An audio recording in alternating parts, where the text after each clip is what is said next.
When we did our research to get ready for today, we found that what's really interesting is there's no real consensus around a single definition. And this is from the CDC. And if you had to boil it down to a simple terms, it's well-being can be described as judging life positively and feeling good. And as learning professionals, we care a lot about that, but setting that arrow toward the target can be a challenge when it feels that open-ended and ambiguous even.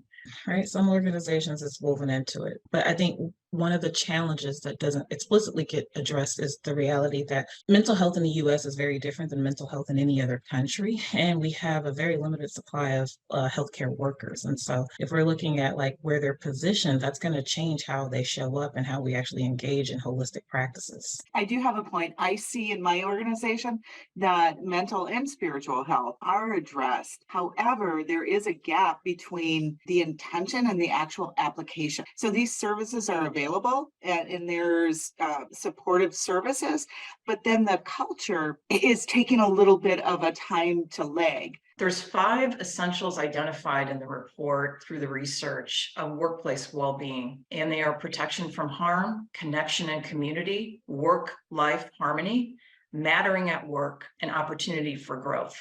We actually kind of rethinking how we're going to be looking at well-being. And Charisse, to your point, we're really thinking about how do we get rid of the silos. So just recently, within the last month or so, we pulled well-being out of benefits, but benefits is still an arm of well-being. And we pulled it into an employee experience. And then now talent development is partnering. So we really have like well-being in the middle with 3 arms, and we're all working together to kind of figure out what our roles are. We haven't figured it out exactly yet, and we're working on a strategy on how that's going to all come together. I think too, Michelle, I absolutely agree. And I think as we're having this conversation, the fact that well-being itself is just so nebulous and difficult to define, it feels like it's, to take more of points that you were just making, it feels like if we think about it strategically in a layered approach, and we start with kind of like continuing to define and reminding people what this term even means, and maybe even specifically for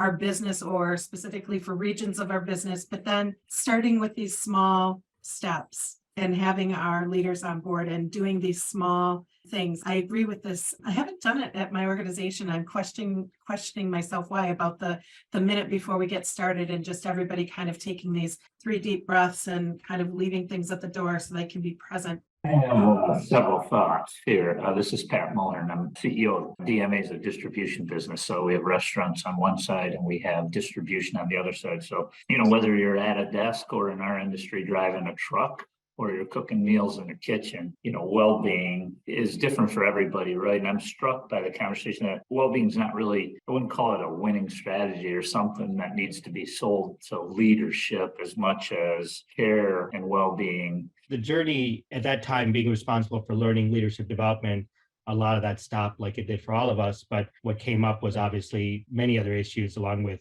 George Floyd's murder on DEIB, and then around how do we take care of our people that we're all tackled with, and certainly in healthcare. A little bit differently, the first thing we looked at was how do we bring a cross-functional team together? I think some of the points earlier on that are really interesting. We started with bringing together benefits, because that's really where a lot of this originates. We brought together L&D, DE&I, and then that got to a certain level of kind of integration. But then we realized we had to bring in some other groups. So we brought in facilities, employee health, because these are major factors. These groups play major roles in the environment.